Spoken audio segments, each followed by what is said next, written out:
Baik saudara-saudara, pada saat ini kita kembali dalam pelajaran Sekolah Sabat yang ke-9 dengan judul Hidup untuk Memuji.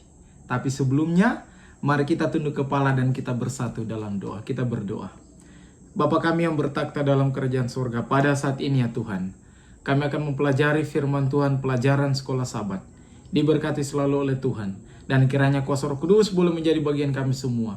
Bagian pemirsa, kami boleh mempelajari firman Tuhan ini dengan baik dan kami boleh mengaplikasikan dalam kehidupan kami. Terima kasih Tuhan, dalam nama Yesus. Amin.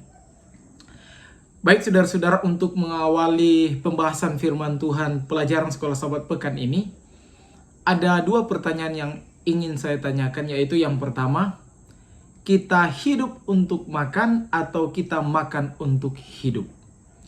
Tentunya jawabannya bagi saya itu adalah kita makan untuk hidup. Selanjutnya, pertanyaan yang kedua, kita memuji untuk hidup atau kita hidup untuk memuji. Saudara-saudara, bagi pribadi saya, kalau kita memilih untuk memuji untuk hidup atau memuji untuk mendapatkan berkat, dan selanjutnya ketika kita sudah mendapatkan berkat itu, apakah kita akan terus memuji Tuhan? Nah, barangkali tidak atau barangkali iya.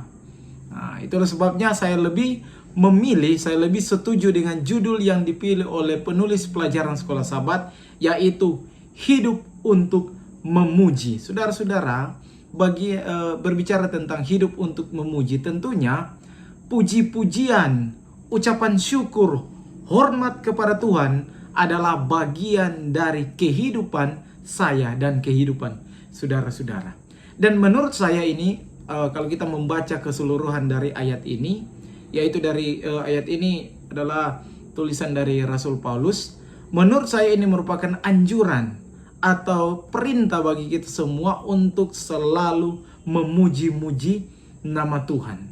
Bahkan kalau kita lihat dalam Mazmur 150 ayatnya yang ke-6, di situ firman Tuhan katakan, segala yang bernapas memuji Tuhan, haleluya. Artinya, saya dan saudara, selagi masih hidup, marilah kita terus memuji dan memuliakan akan nama Tuhan. Saudara-saudara, firman Tuhan pada saat ini, pelajaran Sekolah Sabat, mengambil ayat tema atau ayat hafalan.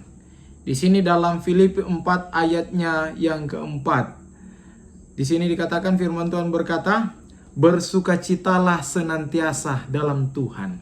Sekali lagi kukatakan, bersukacitalah. Saudara-saudara, sebelum lanjut mendalami latar belakang penulisan dari surat Rasul Paulus ini kepada jemaat yang ada di Filipi, mari kita lihat beberapa fakta yang ada bahwa terkadang ketika kita ada dalam keadaan bahagia, keadaan diberkati, keadaan sukses, ketika kita merasa sukacita, sangatlah mudah kita memanjatkan pujian syukur hormat kepada Tuhan. Namun, yang menjadi masalahnya akan menjadi sulit ketika semua hal yang berbau kesenangan itu tidak terjadi dalam kehidupan kita. Puji-pujian hormat kepada Tuhan akan menjadi sulit kalau kehidupan kita dalam cawan lebur atau dalam keadaan susah. Tapi saudara-saudara, pelajaran Sekolah Sabat mencatat, justru pada saat itulah kita perlu bahkan mungkin lebih banyak untuk memuji nama Tuhan. Dalam keadaan senang, bahkan sulit. Ketika kita berada dalam cawan lebur yang panas, pujian, sukacita, syukur harus tetap bahkan lebih ditingkatkan. Saudara-saudara, ini menjadi tantangan untuk kita. Dalam keadaan senang, pujian harus kita panjatkan kepada Tuhan. Apalagi pelajaran Sekolah Sabat menekankan bahwa ketika kita berada dalam cawan lebur, banyak sekali tantangan, masalah. Justru pada saat itulah pujian, hormat, syukur kepada Tuhan harus lebih ditingkatkan walaupun kita berada dalam cawan lebur. Baik saudara-saudara, selanjutnya berbicara tentang puji-pujian kepada Tuhan.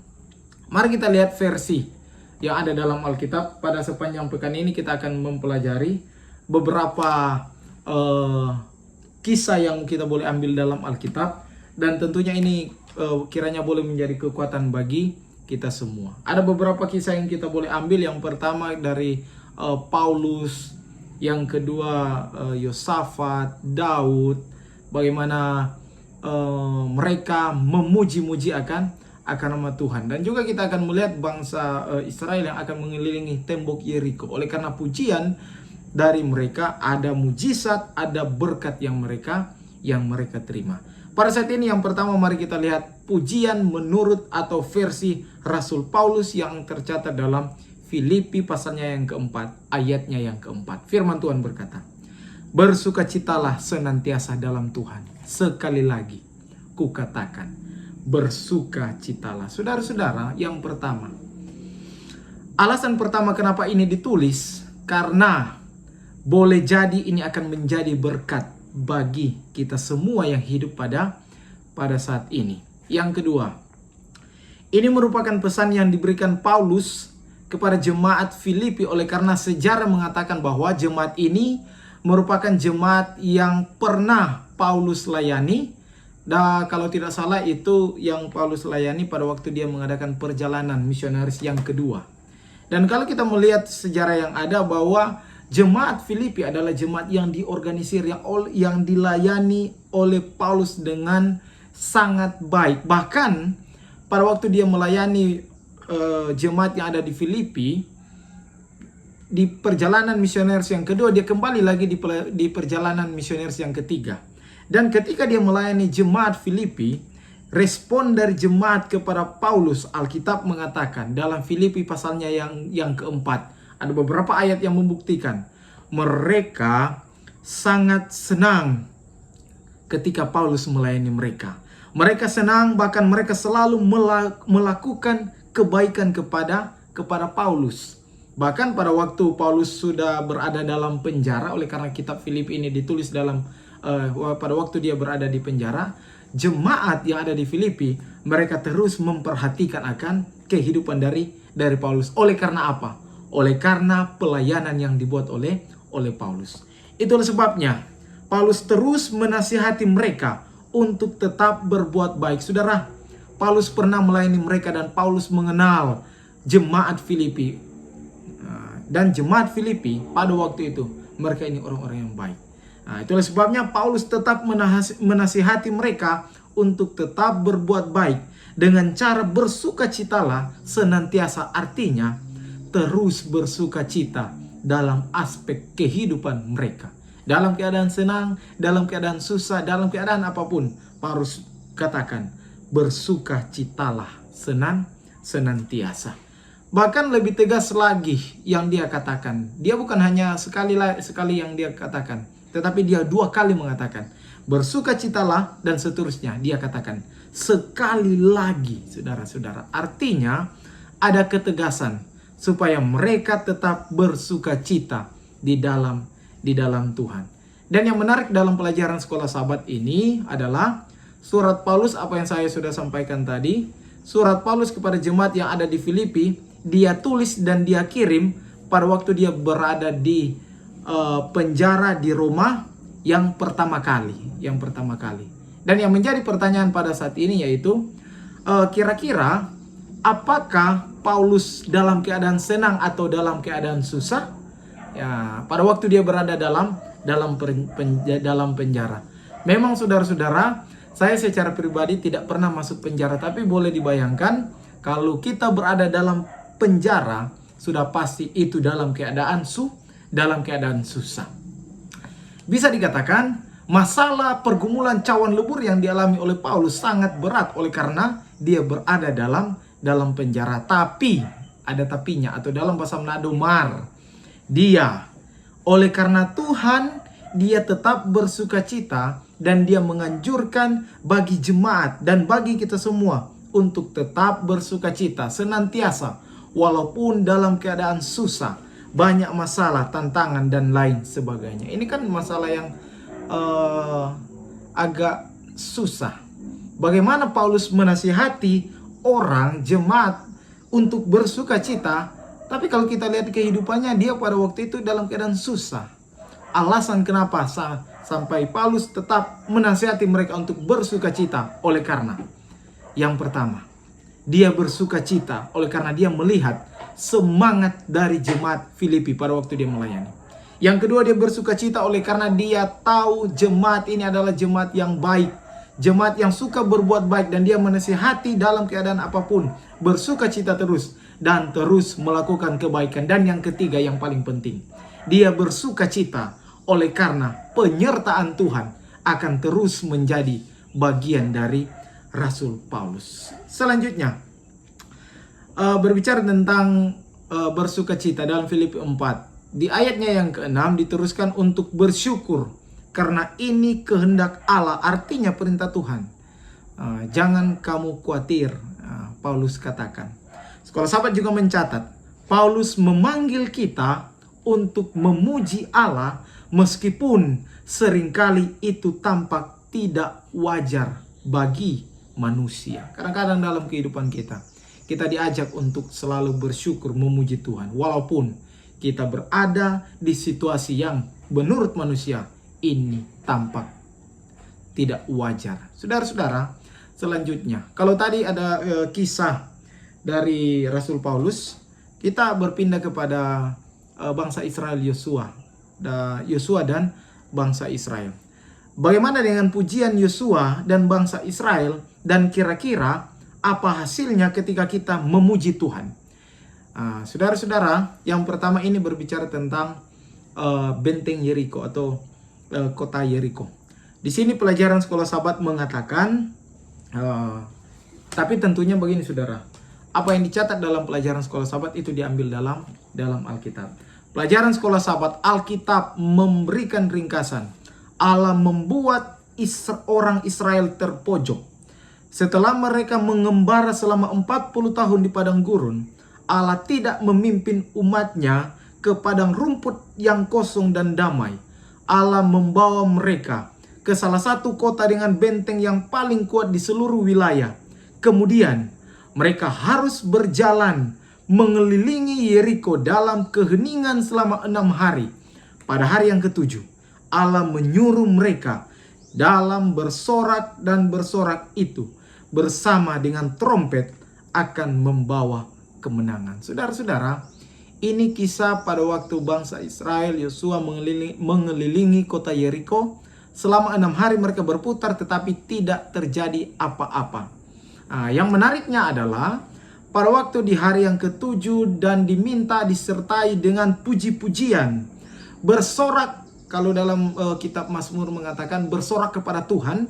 Pada waktu mereka bersorak mengadakan pujian hormat kepada Tuhan, tembok Yeriko pada saat itu akhirnya runtuh. Saudara-saudara, terkadang kuasa Tuhan itu datang ketika kita memuji dan bersorak kepada Tuhan. Jadi saudara-saudara, jangan pandang enteng atau jangan menganggap remeh dengan puji-pujian. Itulah sebabnya saya mau katakan, di dalam jemaat kalau tidak ada puji-pujian, saya rasa, menurut saya, itu kurang lengkap. Oleh karena puji-pujian adalah bagian hidup, dan puji-pujian, memuji, bersorak kepada Tuhan akan mendatangkan mujizat yang luar biasa. Dan juga dalam pelajaran Sekolah Sahabat di sini dikatakan, terkadang dalam kehidupan kita, ketika kita terpojok sama seperti bangsa Israel, diperhadapkan dengan tembok yang besar, kadang-kadang masalah timbul. Kita lebih memfokuskan kita dengan masalah kita lupa dengan penyertaan Tuhan. Dari sinilah kita perlu belajar untuk melihat kepada Tuhan, dan kita perlu belajar untuk bersorak kepada Tuhan. Selanjutnya masih berbicara tentang puji-pujian kepada Tuhan. Ada salah satu tokoh yang dia ungkapkan juga. Kita lihat dalam Mazmur 145. Mazmur 145 ayat 1 sampai seterusnya. Ini bagaimana dengan Raja Daud? Ini merupakan kisah dari Raja Daud. Kalau kita melihat judul perikop yang ada, ini berisi tentang puji-pujian karena kemurahan Tuhan. Ini merupakan puji-pujian, sorak-sorak, hormat kepada Tuhan oleh karena Tuhan sangat baik bagi kehidupan umat Tuhan. Memuji Tuhan karena Dia sangat baik bagi kita semua. Firman Tuhan dalam Mazmur 145 ayat 1 dan ayatnya yang kedua. Saya berharap saudara-saudara di rumah ada sekolah Sabat dan ada juga Alkitab. Ketika saudara-saudara mendengar kita akan membaca firman Tuhan, saudara boleh buka Alkitab masing-masing. Firman Tuhan katakan dalam Mazmur 145 ayat 1 dan 2. Puji-pujian dari Tuhan. Aku hendak mengagungkan Engkau, ya Allahku, ya Raja. Dan aku hendak memuji namamu untuk seterusnya dan selamanya. Setiap hari aku hendak memuji Engkau dan hendak memuliakan namamu untuk seterusnya dan selamanya. Saudara-saudara, kehidupan bagaimana yang Tuhan mau yang Tuhan mau lewat Raja Daud, yaitu kehidupan yang setiap hari waktu untuk memuji Tuhan. Saudara-saudara, Raja Daud dia ungkapkan dalam kehidupannya, dia mau memuji Tuhan setiap hari sampai selamanya, memuji-muji nama Tuhan. Dan barangkali ini boleh jadi motivasi, boleh menjadi berkat untuk kehidupan kita. Kehidupan kita harus memuji dan memuliakan akan nama Tuhan setiap hari. Bukan cuma hari ini, besok, lusa sudah tidak. Tapi setiap hari, selama-lamanya. Dalam keadaan apapun, apalagi dalam keadaan kehidupan kita diberkati, jangan lupa kepada Tuhan. Kadang-kadang kita sudah diberkati, kita lupa dengan Tuhan. Hati-hati. Kadang-kadang kita terlalu sibuk mencari berkat Tuhan, kita lupa siapa pemberi berkat. Nah, selanjutnya, untuk memuji Tuhan bukan hanya sekedar bicara lewat perintah, tetapi harus disertai dengan tindakan. Nah, jadi harus disertai dengan tindakan. Pujian lewat mulut, tubuh kita, lewat lagu-lagu pujian, ucapan syukur. Sekolah Sabat mencatat yang diambil dalam Alkitab. 1. Pujian dilakukan saat kita melihat sekeliling kita. Jika kita tidak melihat sekeliling kita untuk melihat kebesaran Allah, kita tidak akan punya alasan untuk memuji Dia. Yang kedua, pujian dilakukan saat kita mengingat apa yang telah kita lihat. Jika kita ingin hidup dalam suasana pujian, kita harus mengingat kembali alasannya. Yang ketiga, pujian dipraktikkan saat kita membicarakannya. Pujian bukanlah sesuatu yang kita lakukan kepada kita, itu dimaksudkan untuk keluar dari mulut kita, untuk didengar oleh orang-orang di sekitar kita. Selanjutnya, berbicara saksi yang meyakinkan. Dalam pelajaran sekolah Sabat kembali lagi membahas Paulus, tapi di sini sudah ditambah dengan Silas, kalau tidak salah. Dalam Kisah pasalnya yang ke-16, ayatnya yang ke-16 sampai 34, merupakan kisah yang sangat menarik di mana Paulus dan Silas berada di dalam penjara. Dan yang menariknya adalah pelajaran Alkitab mencatat bahwa Paulus dirantai, dibelenggu, bahkan disiksa, penganiayaan secara fisik, dan dia ini dirantai. Saudara-saudara, Paulus ini Alkitab mengatakan dia ini dirantai, dipasung kakinya. Luar biasa. Dan oleh karena sudah dirantai, dipasung dan disiksa, sudah pasti dia dan Silas akan jadi sulit untuk melarikan diri. Di pelajaran sekolah Sabat, Alkitab juga mengatakan dalam Kisah 16 ayatnya yang ke-25. Ini hal yang luar biasa. Tetapi kira-kira tengah malam, Paulus dan Silas berdoa dan menyanyikan puji-pujian kepada Allah, dan orang-orang hukuman lainnya mendengarkan mereka. Luar biasa, tengah malam dalam penjara dia berdoa, memuji, bernyanyi hanya kepada Tuhan. Dan seterusnya di ayatnya yang ke-6, maka ajaib terjadilah gempa bumi. Saudara-saudara, anehnya yang terjadi pada waktu terjadi gempa bumi, semua ini tahanan lari. Paulus dan Silas tidak melarikan diri. Sementara dia melihat semua tahanan pada waktu itu melarikan diri. Saudara-saudara, pujian boleh membawa kebebasan. Pujian boleh membawa mujizat dalam kehidupan kita. Dan yang menarik yang boleh saya angkat di pelajaran sekolah sahabat berbicara tentang saksi yang meyakinkan, yaitu pada waktu gempa bumi ini, kepala penjara atau sipir dia heran, dia melihat semua tahanan yang lainnya melarikan diri, tetapi ini Paulus, mereka tidak melarikan diri. Dan yang menarik dalam ayatnya yang ke-29, 30 dan 31, firman Tuhan berkata, dia menghampiri tersungkur kepada Paulus dan Silas sambil bertanya bagaimana supaya dapat selamat. Itu di pasalnya ayatnya yang ke-29. Dan respon jawaban di ayatnya yang ke-30, di 31, Paulus menjawab, percayalah kepada Tuhan, maka engkau dan seisi rumahmu akan selamat. Saudara-saudara, pujian artinya pujian membawa kepada pertobatan. Kadang-kadang kita bertobat karena mendengar lagu-lagu pujian. Kadang-kadang kita bertobat oleh karena kita melihat kita punya keluarga, mereka ini selalu memuji Tuhan, bersyukur kepada Tuhan. Itu artinya penting sekali ini pujian. Mari kita bayangkan, kalau pada waktu itu ini mereka, Paulus dan Silas, tidak berbuat apa-apa, mereka tidak berdoa, mereka tidak bernyanyi, barangkali pada waktu itu tidak akan terjadi gempa bumi. Barangkali pada waktu ini kepala sipir atau kepala penjara atau sipir ini tidak akan mengenal dan tidak akan menyerahkan kehidupannya, seisi rumahnya datang kepada Tuhan.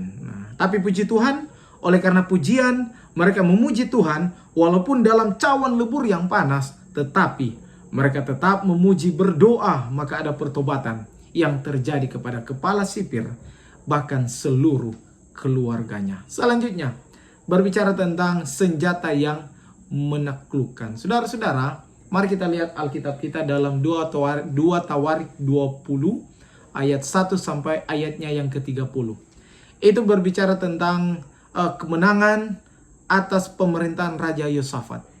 Dalam pelajaran sekolah sahabat dalam Alkitab, ringkasan Alkitab mengatakan dalam 2 Tawarik 20, ini mengatakan setelah menerima laporan bahwa pasukan besar akan datang melawan dia, Yosafat tidak langsung terjun ke tindakan militer, tetapi mengambil keputusan untuk mencari Tuhan. Itu tercatat dalam 2 Tawarik 2 ayatnya yang ketiga. Ketika orang-orang Yehuda datang ke Yerusalem untuk berpuasa, Yosafat mengakui kenyataan dari situasi tersebut dengan mengatakan bahwa karena kami tidak mempunyai kekuatan untuk menghadapi laskar yang besar ini yang datang menyerang kami, kami tidak tahu apa yang harus kami lakukan. Tetapi ingat ini, tetapi mata kami tertuju kepada Tuhan. Itu dalam 2 Tawarik 20 ayatnya yang ke-12. Saudara-saudara, ini mengisahkan pada waktu bangsa Israel melawan bangsa Moab dan Amon.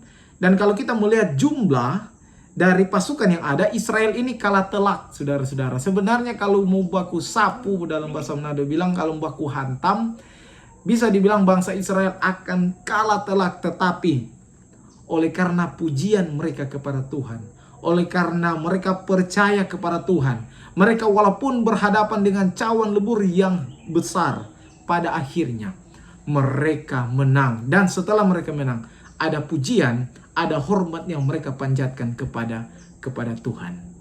Kesimpulan, dalam kehidupan kita perlu memuji Tuhan. Oleh karena pujian adalah bagian dari hidup kita. Oleh karena pujian adalah bagian dari hidup kita, jangan lupa untuk memuji Tuhan. Pujian adalah bagian iman. Pujian kepada Tuhan harus setiap hari, setiap saat, dan dalam keadaan apapun kita harus memuji Tuhan. Ayat yang terakhir yang boleh saya bagikan untuk menutup pelajaran sekolah sahabat yang tercatat dalam Mazmur pasalnya yang ke-150, ayatnya yang ke-6. Firman Tuhan berkata, biarlah segala yang bernapas memuji Tuhan. Haleluya. Kita yang masih bernafas, masih diberikan kesempatan untuk hidup, kita gunakan itu untuk memuji Tuhan. Terima kasih, kita tunduk kepala, kita bersatu dalam doa. Bapa di surga, terima kasih kami boleh mempelajari firman Tuhan pada saat ini. Biarlah kuasa Roh Kudus boleh memampukan kami semua, boleh memahami. Dan dalam kehidupan kami akan terus memuji dan memuliakan nama Tuhan. Terima kasih Tuhan, terima kasih. Ini doa dan permohonan kami dalam nama Yesus. Amin. Saudara-saudara, jika rangkuman video pelajaran sekolah sahabat ini memberkati saudara-saudara, jika berkenan, saudara boleh like, komen, subscribe, dan saudara boleh bagikan kepada orang lain untuk menjadi berkat. Dan kiranya Tuhan memberkati kehidupan kita. Tuhan Yesus memberkati. Tuhan Yesus sayang torang semua. Haleluya. Tumingkas.